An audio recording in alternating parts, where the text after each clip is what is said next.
அரசியல் கட்சி மாதிரி எல்லாரும் கொடுக்கணும் ஒரு போராட்டம். சும்மா வந்து எந்த கதையில இருந்துட்டு போயா அரசியல் கட்சி மாதிரி கூப்பிடணும். வளமை அந்த வகையில் நான் ஒரு மக்கள் பிரதிநிதி என்ற வகையில் நியாயமான போராட்டமாக இருக்கின்ற பலாலி காணி விடுவிப்பு தொடர்பான போராட்டத்தில் நான் பங்கெடுத்திருக்கின்றேன்.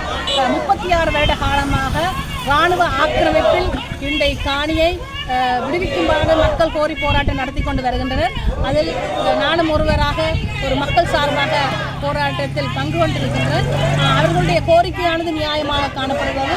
அவருடைய காணிகள் அவர்களுக்கே வேண்டும் என்று அந்த காணியை இராணுவம் அபகரித்து தமது வருமானத்தை ஈட்டும் நோக்குடனும் பல்வேறுபட்ட வயதுகள் கூடிய வயோதிபர்கள் கூட இந்த கொடூரமான வெயிலில் வந்து தமது காணிகளுக்காக இன்று வரை கண்ணீரும் கம்பளையமாக நின்று இந்த வெயில் நின்று தமது போராட்டத்தை நடாத்தி கொண்டு வருகின்றனர்.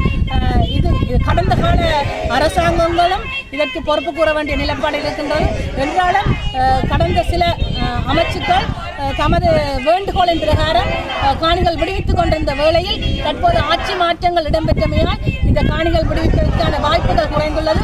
ஆனால் இந்த அனுர அரசாங்கம் தாம் இந்த காணியை விடுவிப்பதாக ஒரு பொய்யான வாக்குறுதியை மக்கள் மத்தியில் பரப்பி வாக்கு வங்கியை சேகரித்தது மட்டுமல்லாது அதுவான காணியை இதுவரைக்கும் விடுவிக்கப்படவில்லை. அந்த காணிகள் இனியும் விடுவிக்கப்படுமா என்பது ஒரு மக்கள் மத்தியில் இன்றைய நிலப்பாட்டில் பல்வேறு கேள்விகளாக காணப்படுகின்றன.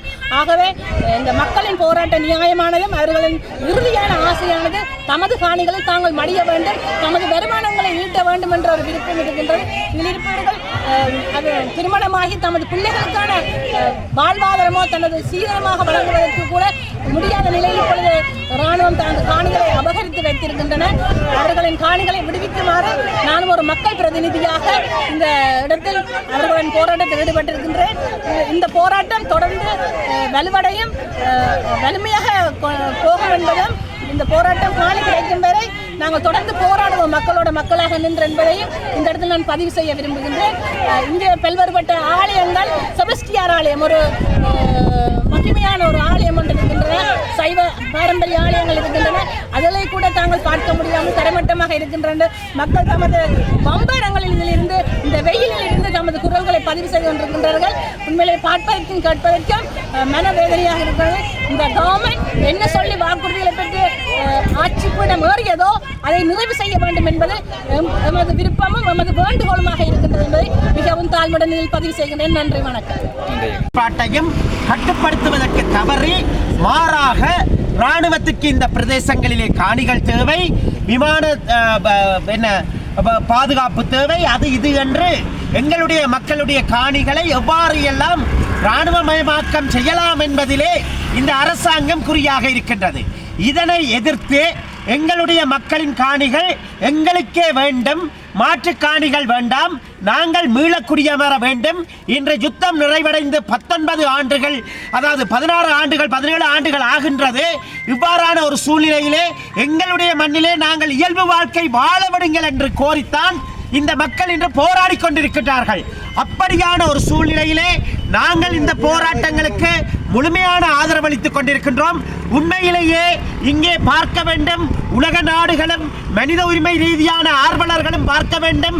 ஒரு போராடுகின்ற மக்கள், தாய்மார்கள், குழந்தைகள், பெரியவர்கள் என்று இவர்கள் ஒரு வெயிலில் தற்காத்து போராடுவதற்கு ஒரு நிழல் குடையை கூட பிடிப்பதற்கு இந்த நாட்டிலே அனுமதி இல்லை என்று சொன்னால், ஒரு மக்களுடைய காணிகள், அவர்களுடைய வாழ்வாதாரத்துக்கான நிலங்கள், குளங்கள், பொருளாதாரங்கள் எல்லாம் அபகரிக்கப்பட்ட ஒரு சூழ்நிலையிலே அவர்களுக்கான போராடுகின்ற உரிமையை கூட இந்த அரசாங்கம் தடை செய்கின்றது என்று சொன்னால், இந்த அரசாங்கத்தினுடைய மனநிலை என்ன?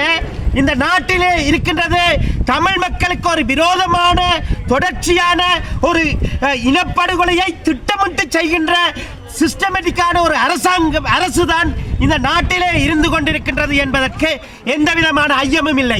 இந்த இடத்திலே மக்கள் தாங்கள் போராடுவதற்காக ஒவ்வொருவரும் தரப்பாலை பிடித்துக் கொண்டிருக்கின்றார்கள். ஒரு கொட்டில், அதாவது தற்காலிக கொட்டில் கூட தலையிலே படுகின்ற வெயில்களுக்கு பிடிக்கலாது. நாடளாவிய ரீதியிலே எல்னினோவின் தாக்கம் அதிகமாக இருக்கின்ற ஒரு சூழ்நிலையிலே, வாடி வதங்கி கொண்டிருக்கக்கூடிய சூழ்நிலையிலே இங்கே ஒரு தண்ணி பெறல் வைக்க முடியாது, உணவருந்துவதற்கு ஒரு பாத்திரங்களை வைத்து செயற்படுத்த முடியாது, ஒரு தங்கியிருந்து அதாவது பகல் வேளையிலே போராடுவதற்கான அனுமதி மறுப்பு, இவை அனைத்தும் ராணுவ அடக்குமுறைக்குள்ளாலே செய்யப்படுகின்றது. ஆனால் இந்த வீதியிலே திரு அனுரகுமார திசாநாயக்க மதிப்புக்குரிய ஜனாதிபதி அவர்கள் செல்ஃபி ஷோ நடத்துகின்றார். இதிலே நடந்து சென்று 4 இளைஞர்களை திட்டமிட்டு வரவழைத்து அவர்களுடன் செல்வி எடுக்கின்றார்கள். தான் எல்லாம் இயல்பாக்கி விட்டார் என்று கூறுகின்றார். வெட்கம் இல்லையா இவர்களுக்கு? உண்மையிலே நாங்கள் கேட்கின்றோம், ஒரு வெட்கம் இல்லையா? ஒரு மனிதர்களாக இருந்தால் இந்த மக்கள் இவ்வளவு தூரம் வெயிலுக்கிலே போராடி கொண்டிருக்கின்ற போது நேரடியாக இந்த இடத்துல ஜனாதிபதி வந்து தீர்வை முன்வைக்க வேண்டும். அதை விடுத்துவிட்டு அவர் அங்கே குளிரூட்டப்பட்ட அறைகளே இருந்து கொண்டு சொகுசு வாகனத்திலே வந்து 3 வாகனம் போனால் மட்டும் ஜனாதிபதி என்று சொன்னவர்கள் இன்று 16 வாகனங்களிலே படையெடுத்து வந்து செல்வி பிடிப்பதற்கு இங்கே மக்கள் அவரை நம்பி வாக்களிக்கவில்லை.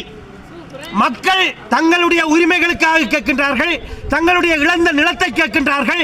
அடிப்படையிலே மக்களை பொறுத்தவரையிலே 36 ஆண்டுகள் அவர்களை விரட்டி அடித்துவிட்டு, துப்பாக்கி முனையிலும் எறிகணை வீச்சிலும் விரட்டி அடித்துவிட்டு ராணுவம் இன்றி அவர்களுடைய நிலத்திலே விவசாயம் செய்கின்றது. இதற்கு அரச நிர்வாக ரீதியாக நான் ஒரு தவிசாளர் என்ற ரீதியிலே கேள்வி கேட்கின்றேன். என்ன ஆடிட் இருக்கின்றது? ராணுவம் இங்கே இருந்து கொண்டு சென்று ஒரு மிராயிலே இருக்கின்ற ஒரு தனியார் நிறுவனத்திற்கு மரக்கறிகளை விநியோகிக்கின்றது என்றால் அந்த வருமானத்துக்கு என்ன ஆடிட் இருக்கின்றது? இந்த ஊழலிலே அரசாங்கமும் தொடர்புடையது. இல்லாவிட்டால் இதனை கண்டு கொண்டிருக்க வேண்டிய அவசியம் கிடையாது. மக்களுடைய நிலங்களை பறித்துவிட்டு அவர்களுக்கு எதிராக துப்பாக்கியை நீட்டுகின்ற அளவுக்குத்தான் இன்று நாட்டினுடைய நிலைமை இருக்கின்றது. கடந்த காலங்களில் இருந்து ராஜபக்சாக்களும் இதனைத்தான் செய்தார்கள், இவர்களும் இதனைத்தான் செய்கின்றார்கள் என்றால் உங்களுடைய மாற்றம் என்ன என்பதுதான் எங்களுடைய கேள்வி.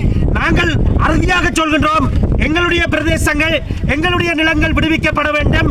அடிப்படை உரிமைகள் சர்வதேச சட்டங்களிலே சொல்லப்பட்டவாறு, ஐநாவிலே சொல்லப்பட்டவாறு, ஐக்கிய நாடுகள் தீர்மானங்களுக்கு இணங்க எங்களுடைய பூர்வீக நிலங்கள் எங்களுக்கு சொந்தமானவை. அவற்றை சட்டவிரோதமாக அரசாங்கமும் அரசும் ராணுவமும் கையகப்படுத்தி வைத்திருப்பதை உடன் நிறுத்த வேண்டும். அதற்கு போலீசார் பாதுகாப்பு அளிப்பதை நிறுத்த வேண்டும். கையிட்டியாக இருக்கலாம், அங்கே கூட ஒரு சட்டவிரோத விகாரை, அதே நேரத்தில் சட்டவிரோத நிர்மாணம், சட்டவிரோதமான பாதுகாப்புக்கு போலீசார் உடந்தை. அப்ப இந்த நாட்டிலே மக்களின் வரிப்படம் எங்கே செல்கின்றது? இந்த இடத்திலே கூட கடந்த மாவட்ட அபிவிருத்தி குழு கூட்டத்திலே நான் அந்த தீர்மானத்தை வழிமொழிந்திருந்தேன். பாரியூர் ராணுவ வைத்தியசாலையை மக்களினுடைய நிலங்களை பறித்து இன்றைய அரசாங்கமும் உத்வேகத்துடன் அமைத்து வருகின்றது. சொன்னார்கள் அது அன்று அமைக்கப்பட்டது. அப்போது நாங்கள் சொன்னோம், அதனை உடனடியாக நிறுத்துங்கள், நிர்வாக சட்டங்களுக்கு மதிப்பளியுங்கள் என்று கேட்ட போது அதற்கு கௌரவ அமைச்சர் சந்திரசேகரன் அவர்களும் தீர்மானத்தை ஏற்றுக்கொள்வதாக அறிவித்தார். பின்னர் கச்சேரியினுடைய அறிக்கையிலே என்னுடைய பெயர் போடப்பட்ட தியாகராஜா நிரோஷ் அவர்களால் இது வழிமொழியப்பட்டது என்ற அறிக்கையும் கிடைக்கப்பட்டது எனக்கு. ஆனால் இன்றும் அந்த ராணுவ வைத்தியசாலை கட்டப்பட்டுக் கொண்டிருக்கின்றது. இவற்றுக்கு எதிராக மக்கள் இனி என்ன வன்முறையை கையில் எடுப்பது? நாட்டிலே அரசாங்கம் மக்களை வன்முறைக்கு தள்ளுகின்றது. நாங்கள் கேட்கின்றோம், உடனடியாக மக்களின் நிலங்கள் விடுவிக்கப்பட வேண்டும், அவர்களுடைய உரிமைகள் உறுதிப்படுத்தப்பட வேண்டும். ஒரு அடிப்படை உரிமையை உறுதிப்படுத்த முடியாத அரசாங்கம் போலித்தனமாக பேசுகின்றது. மக்களை நிச்சயமாக அவர்களுடைய இயல்பு வாழ்க்கையிலே வாழ்வதற்கு அனுமதிக்க வேண்டும். இங்கே இருக்கின்ற ராணுவ கட்டுமானங்கள் அகற்றப்பட்டு அவர்களுடைய நிலம் அவர்களுக்கு கையளிக்கப்பட வேண்டும் என்று இந்த தருணத்திலே கோரிக்கை விடுக்கின்றோம். மக்களின் போராடுவதற்கான உரிமை பல்வேறுபட்ட நீதிமன்ற தீர்ப்புகளில் கூட உச்சநீதிமன்றம் கூட உயர் நீதிமன்றம் கூட உறுதிப்படுத்தி இருக்கின்றது. மக்களின் போராடுகின்ற உரிமைக்கு போலீசார் உடந்தையாக இருக்க வேண்டும் என்றுதான் பல தீர்ப்புகளிலே சொல்லப்பட்டிருக்கின்றது. ஆனால் இங்கே போலீசார் நீதிமன்றங்களுடைய தீர்ப்புகளை கூட மீறுகின்றார்கள். இப்படியான ஒரு சூழ்நிலையிலே தான் நாங்கள் இந்த நாட்டிலே வாழ்ந்து கொண்டிருக்கின்றோம். இது நாடளாவிய ரீதியிலே இருக்கக்கூடிய பௌத்த சிங்கள முற்போக்கு சக்திகளுக்கும் நாங்கள் அழைப்பு விடுக்கின்றோம், முஸ்லிம் சகோதரர்களுக்கும் அழைப்பு விடுக்கின்றோம். எங்களை பொறுத்தவரையிலே நாங்கள் சிங்கள மக்களுக்கு எதிரானவர்கள் அல்ல, பேரினவாதத்திற்கு தான் எதிரானவர்கள். நாங்கள் எங்களுடைய நில உரிமைக்காக போராடி கொண்டிருக்கின்றோம், எங்களுடைய அடிப்படை உரிமைகளுக்காக போராடி கொண்டிருக்கிறோம். எங்கள் காணிகள் எங்கள் காணிகள் எங்கள் காணிகள் காணிகள் கிடைக்கும் வரை காணிகள் கிடைக்கும் வரை காணிகள் கிடைக்கும் வரை